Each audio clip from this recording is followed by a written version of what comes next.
Hey y'all, welcome to Sandy's Library. I'm Sandy. And I'm Sara. In this video we're going to take a look at Session 8 of the raw material. And don't forget about our dogs. They can be noisy sometimes, so please ignore them. And just as an FYI, I'm a little under the weather today, so please ignore my coughing in the background. Alright, let's go ahead and get started. This is the Law of One, Session 8, original recording date, January 26, 1981.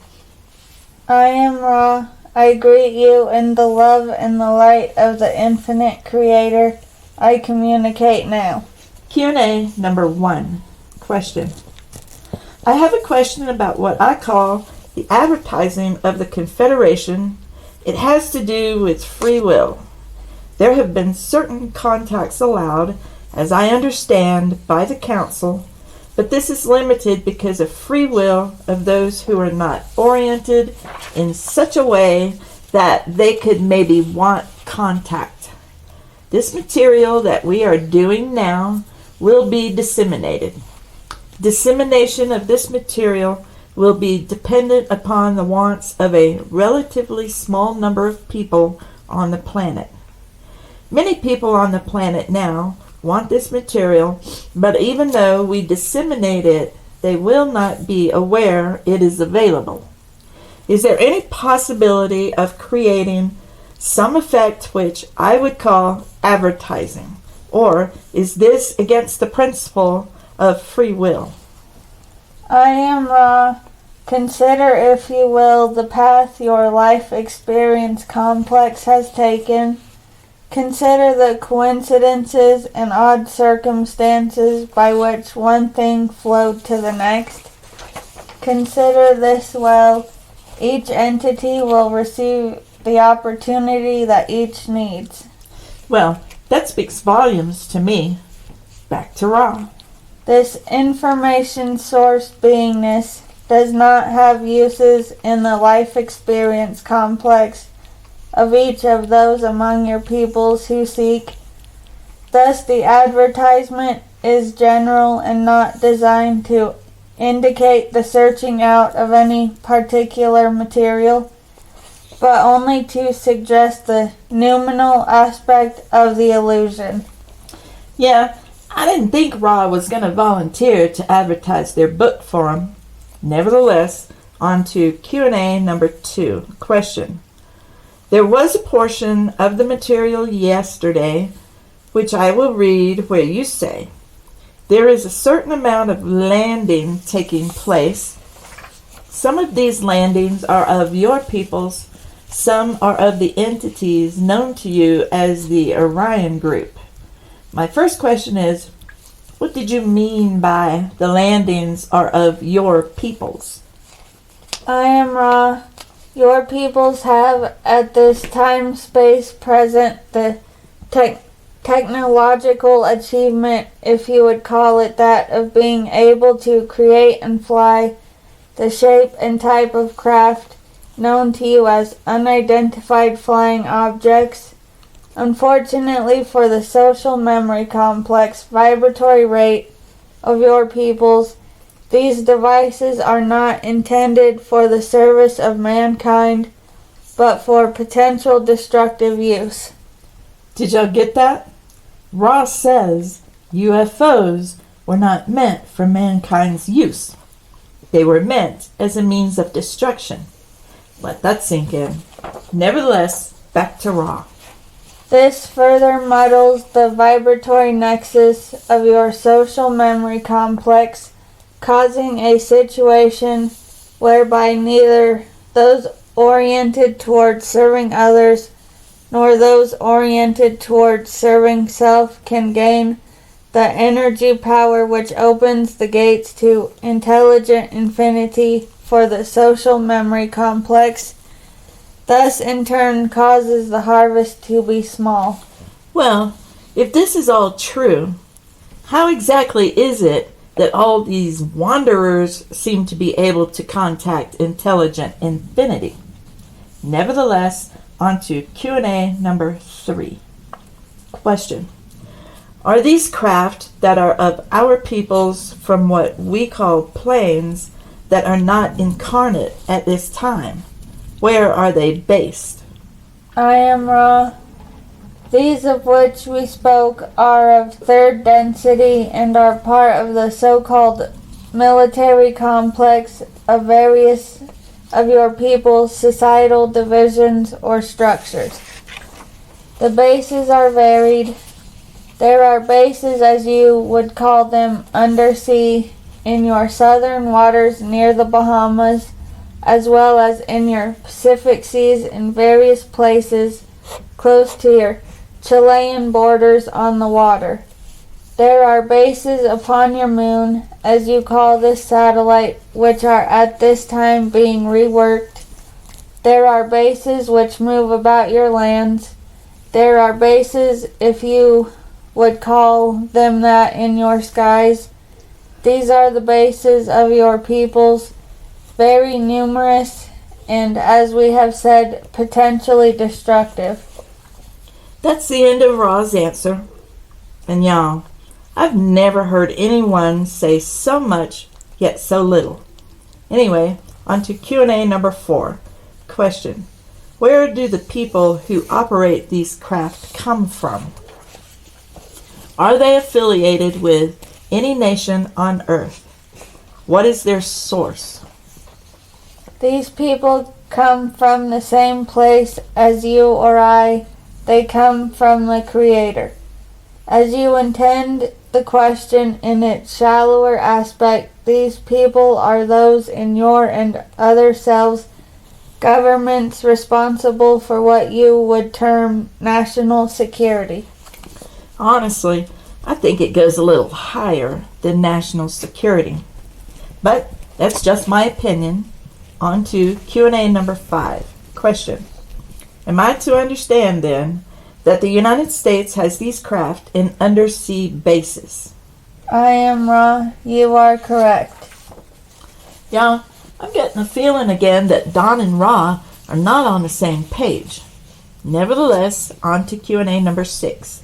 Question: how did the United States learn of the technology to build these land? And I'm sorry to say, y'all, the rest of Don's question is inaudible. We do have Ra's answer. I am Ra. There was a mind-body-spirit complex known to your people by the vibratory sound complex, Nicola. This entity departed the illusion, and the papers containing the necessary understandings were taken by mind-body-spirit complexes serving your security of National Divisional Complex. Thus your people became privy to the basic technology. Yeah, like they didn't know that was going to happen. Give me a break. And they're talking about Nikola Tesla. And for those who don't know, shortly after Tesla died, alone, in a hotel room in New York City in 1943, the feds took possession of his belongings. Of the 80 boxes housing Tesla's research, 20 are missing. But that's another rabbit hole, y'all. So, let's get back to Ra. In the case of those mind-body-spirit complexes, which you call Russians, the technology was given from one of the Confederation in an attempt approximately 27 of your years ago to share information and bring about peace among your peoples. The entities giving this information were in error. You don't say. And what in the hell would they think giving nuclear technology to both the U.S. and the Russians would somehow bring about peace? It sounds more like they're trying to accelerate the harvest. But what do I know? Back to Ra. But we did many things at the end of this cycle in attempts to aid your harvest, from which we learned the folly of certain types of aid. That is a contributing factor to our more cautious approach at this date. Even as the need is power upon power, greater and your people's call is greater and greater. Who here still thinks Ra is our friend? On to Q&A number 7. Question. I'm puzzled by these craft that we have undersea bases for. They are, and y'all, I'm sorry to say, there isn't an audible bit on the tapes, but Don's voice does pick back up with, is this technology sufficient to overshadow all other armaments? Do we have just the ability to fly in these craft, or are there any weapons like there are? Were they given to us? And y'all, there's another inaudible bit, then Don's voice picks back up with, or are they just craft for transport? What is the basic mechanism of their, and y'all, there is of course another inaudible bit before Don's voice picks back up saying, it's really hard to believe is what I'm saying. And y'all know what's really hard for me to believe? That nobody thought to write down these questions, since they were writing a book and all. I mean, it would be really helpful to know what Don was actually asking. But anyway, on to Ra's answer. I am Ra. The craft are perhaps misnamed in some instances. It would be more appropriate to consider them as weaponry.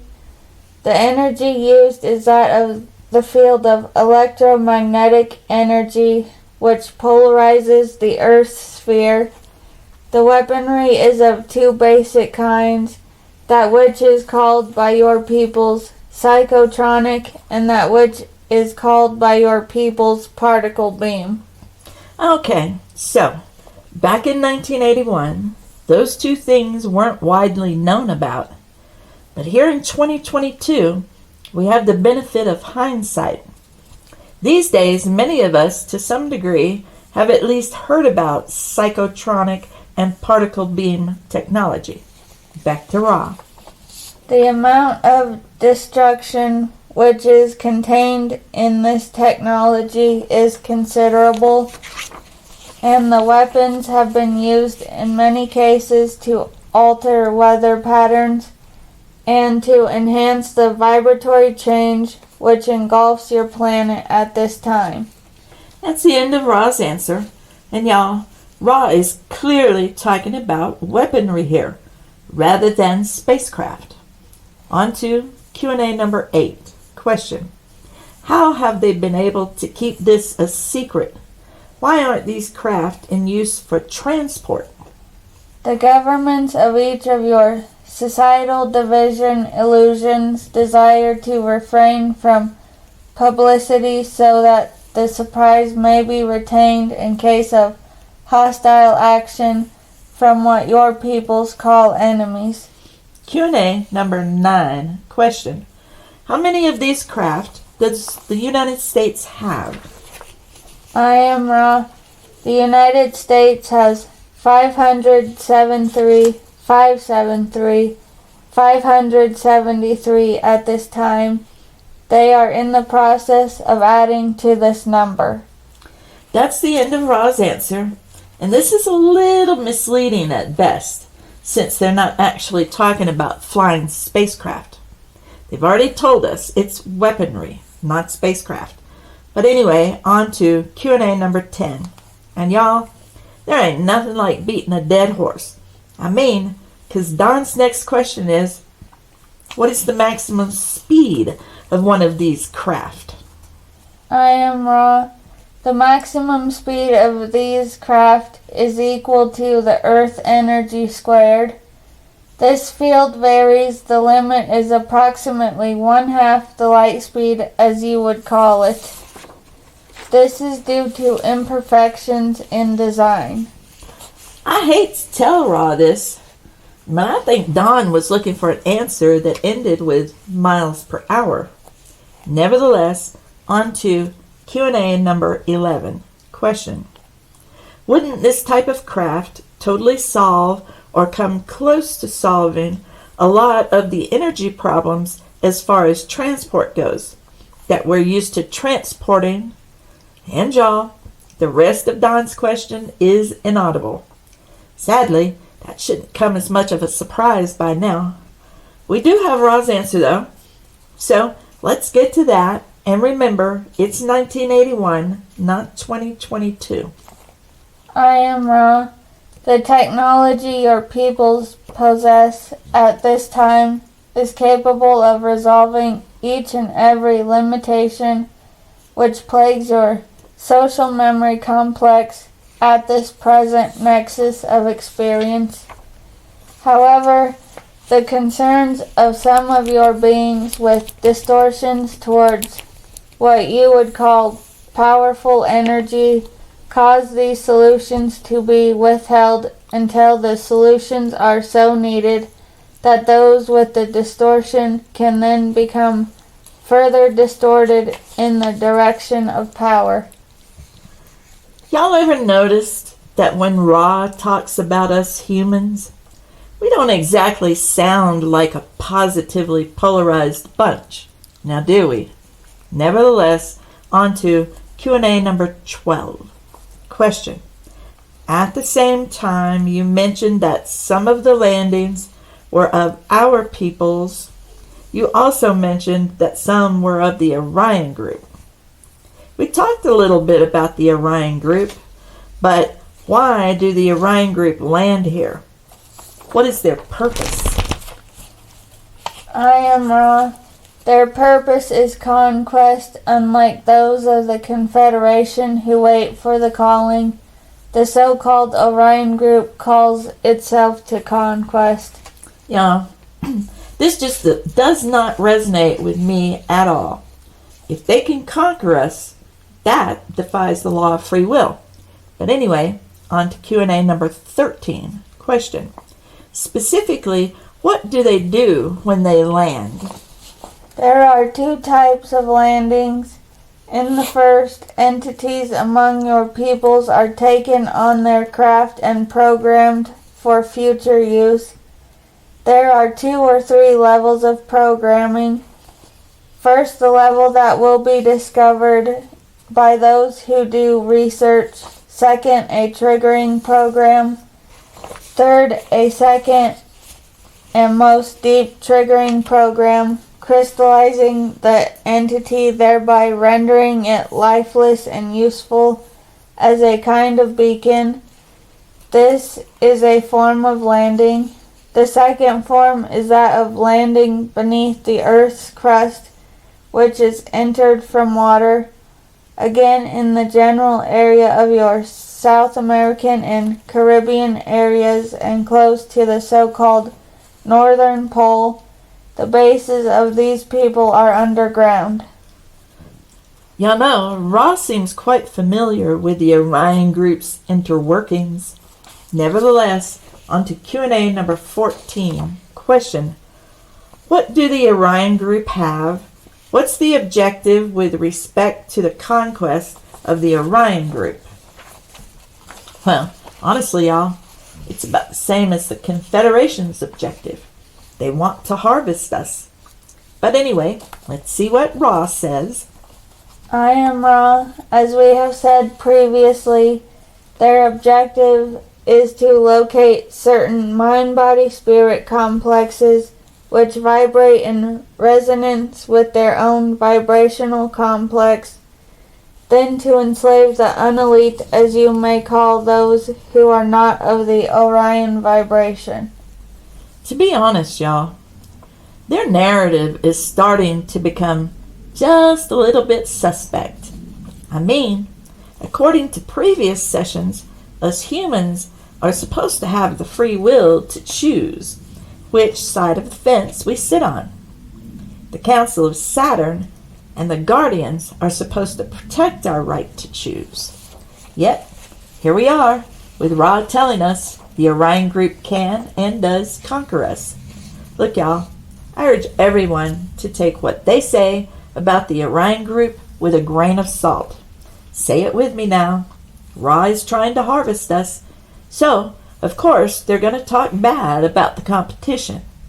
And let's not forget, they said it was the Confederation who gave humans the knowledge to develop nuclear weapons in the first place, so they could minister to us. Sounds like some folks you want to get mixed up with, don't it? Not in this lifetime. And since y'all can't see my face, yes, I'm being facetious. But anyway, on to Q&A number 15. Question: was the landing at Pascagoula in 1973, when Charlie Hickson was taken on board, this type of landing? I am Ra. The landing of which you speak was what you would call an anomaly. It was neither the Orion influence nor our peoples in thought form, but rather a planetary entity of your own vibration, which came through quarantine in all innocence in a random landing. That don't even make sense to me.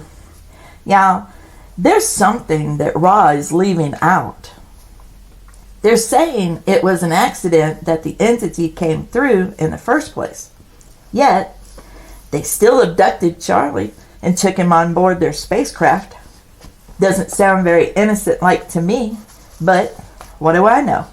Nevertheless, on to Q&A number 16. Question: what did they do to Charlie Hickson when they took him on board? I am Ra. They used his mind-body-spirit complex's life experience, concentrating upon the experience of the complexes of what you call war. Did you take in what they just said? Y'all still think breaking quarantine was an innocent accident? Y'all gullible if you do. Anyway, on to Q&A number 17. Question: how did they use them? I am Ra. The use of experience is to learn. Consider a race who watches a movie. It experiences a story and identifies with the feelings, perceptions, and experiences of the hero. Y'all, Ra is comparing the abduction and experimentation of a human being to watching a movie. Let that sink in. On to Q&A number 18. Question: was Charlie Hickson originally of the same social memory complex as the ones who picked him up? I am Ra. This entity of vibratory sound complex did not have a connection with those who used him. That's the end of Ra's very short and concise answer. Problem is, what they're saying defies the law of free will. Look, y'all, Charlie could only be abducted here in the 3D if he agreed to it prior to incarnation. I know that's not going to sit well with some folks, but just keep listening. Ra will admit the truth of my statement in this and later sessions. For now, on to Q&A number 19. Question: did those who used him use his war experiences to learn more of the law of one? I am Ra. This is correct. To be honest, y'all, that seems like the hard way of gaining experience. But what do I know? So, on to Q&A number 20.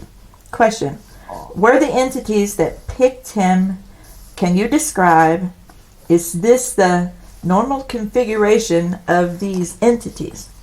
And y'all, I hate to say it, but the rest of Don's question is inaudible. We do have Ra's response, though. I am Ra. The configuration of their beings is their normal configuration. The unusualness is not remarkable. We ourselves, when we chose a mission among your peoples, needed to study your peoples, for had we arrived in no other form than our own, we would have been perceived as light. That's the end of Ra's answer, and before we move on to the next Q&A, for me, the better question might be, why did they need to study us? But this is Don's show, not mine, so on to Q&A number 21. Question. Well, what density did the entities who picked up Charlie Hickson come from? What was their density? I am Ra. The entities in whom you show such interest are third density beings of a fairly high order. We should express the understanding to you that these entities would not have used the mind-body-spirit complex Charlie except for the resolve of this entity before incarnation to be of service. Like I said earlier, they acknowledged that Charlie had agreed to the abduction prior to incarnation. So, in my mind, there is no chance of falling under the Orion group's influence unless you agreed to it before you were ever born. Nevertheless, on to Q&A number 22. Question. What was the home or origin of the entities that took Charlie? I am Ra. These entities are of the Sirius galaxy. Well, all I have to say is, if there are third density beings in the Sirius star system that are flying around in spacecraft, then I incarnated into the wrong damn place, y'all. Yeah, I'm not as afraid of the Orion group as some folks are. Nevertheless, on to Q&A number 23. Question. The most startling information that you've given me, which I must admit I'm having difficulty believing, is that the United States has 573 craft like you describe. How many people in our government are aware that we have these? How many total people of United States designation are aware of this, including those who operate the craft? I am Ra. The number of your peoples varies, for there are needs to communicate at this particular time-space nexus, so that the number is expanding at this time. The approximate number is 1500. It is only approximate, for as your illusory time-space continuum moves from present to present at this nexus, many are learning. I don't know why Don is following this narrative in his questions. Ra has already told us these craft that they're talking about are of the weaponry persuasion. Nevertheless, on to Q&A number 24. Question. Where are these craft constructed? These craft are constructed one by one in 2 locations in the desert or arid regions of your so-called New Mexico, and in the desert or arid regions of your so-called Mexico, both installations being under the ground. Y'all, I just can't figure out why, when Don's in contact with this collective of higher beings, yet what he wants to know is where our modern day weapons are being crafted. To be honest, it's a little odd. Nevertheless, on to Q&A number 25. Question. Do you say the United States actually has a manufacturing plant in Mexico? I am Ra. I spoke thusly. May I at this time reiterate that this type of information is very shallow and of no particular consequence compared to the study of the Law of One. However, we carefully watch these developments in hopes that your peoples are able to be harvested in peace. They hope us humans can be harvested in peace? Y'all, that don't make me feel all warm and fuzzy. It really feels like Don thinks Ra is there to help, when in reality, Ra's only goal is to harvest or recruit them. There it is. So let's move on to Q&A number 26. Question. I am totally aware how this line of questioning is of no consequence at all. But this particular information is so startling to me that it makes me question your validity on this. Up until this point, I was in agreement with everything. This is very startling, and it does not seem possible that this secret could have been kept 27 years, and that we are operating these craft. I apologize for my attitude, but I thought I would be very honest about this. It is unbelievable to me that we would operate a plant in Mexico outside of the United States to build these craft. Maybe I'm mistaken. These craft are physical craft built by our physical people. I could go get in one and ride in one. Is that correct? And y'all, I don't understand this line of questioning. Ra has already told us more than once what these craft are. Yet, Dawn still thinks you can get in one and ride in it. Nevertheless, on to Ra. I am Ra. This is incorrect. You could not ride one.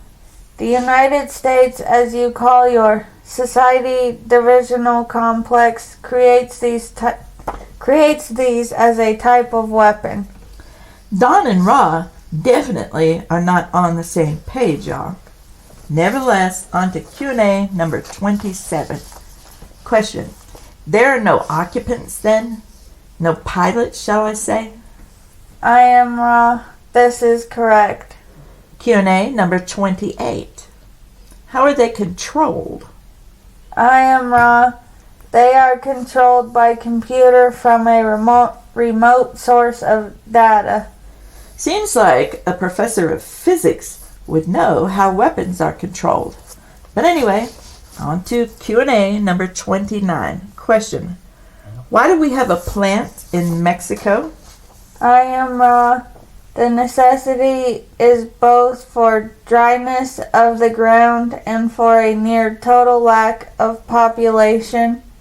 Therefore, your so-called government and the so-called government of your neighboring geographical vicinity arranged for an underground installation. The government officials who agreed did not know the use to which their land would be put, but thought it a governmental research installation for use in what you would call bacteriological warfare. So, the U.S. was hiding something from Mexico. Sounds about right. Q&A number 30. Question. Is this the type of craft that Dan Fry was transported in? I don't even know what to say, y'all. Ra has told Don numerous times these are weapons. You can't ride in them. You can't pilot them. Yet, here we are with another question about transportation. I am Ra. The one known as Daniel was in thought form transported by Confederation thought form vehicular illusion in order to give this mind-body-spirit complex data. And it speaks volumes to me that Ra doesn't correct Don again here, but instead they simply give him a convoluted response such as above. Nevertheless, back to Ra. So that we might see how this type of contact aided your people in the uncovering of the intelligent infinity behind the illusion of limits. I just don't resonate with this at all. If they want us to have access to intelligent infinity so badly, then why did it get taken from us in the first place? It makes no sense. But anyway, on to Q&A number 31. Question. Would it be possible for any of us to have some type of contact with the Confederation in a more direct way? I am Ra. In observing the distortions of those who underwent this experiential sequence, we decided to gradually back off, shall I say, from direct contact in thought form. The least distortion seems to be available in mind-to-mind communication. Therefore, the request to be taken aboard is not one we care to comply with. You are most valuable in your present orientation. And I think we all know why Don, Carla, and Jim were most valuable in their present orientation. Nevertheless, on to Q&A number 32. Question. The reason that I have questioned you so much upon the craft which you say the United States government operates is that if we include this in the book, it will create numerous problems. It is something that I am considering leaving out of the book entirely, or I'm going to have to question you in considerable detail about it.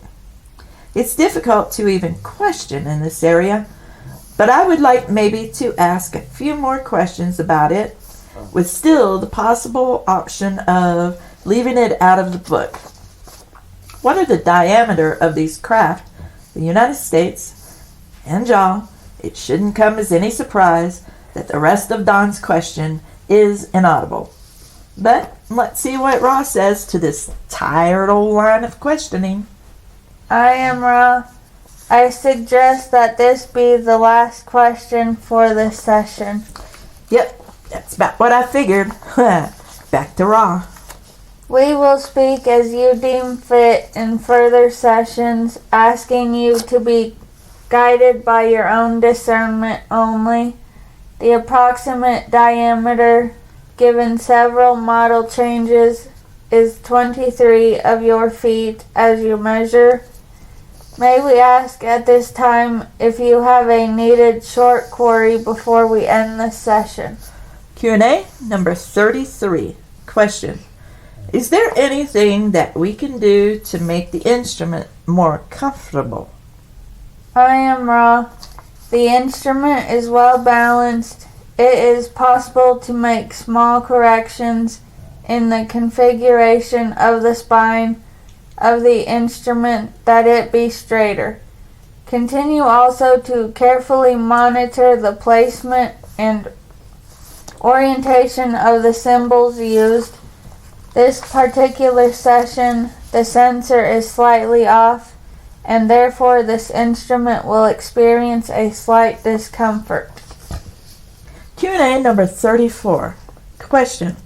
Is the sensor off with respect to angle or with respect to lateral displacement? There is an approximate 3-degree displacement from proper perpendicularity. I am Ra. I leave you in the love and the light of the one infinite Creator. Go forth, therefore, rejoicing in the power and the peace of the one Creator, Adonai. That's the end of the Q&As, and I'm telling y'all, there's a huge chunk of this story that Ra's leaving out. But the good news is they're giving us the full picture in bits and pieces throughout these 106 sessions. And either you see it or you don't. Okay, so this brings us to the end of session 8. Thanks for joining us today. We'll be back soon with session 9. Later, Gators.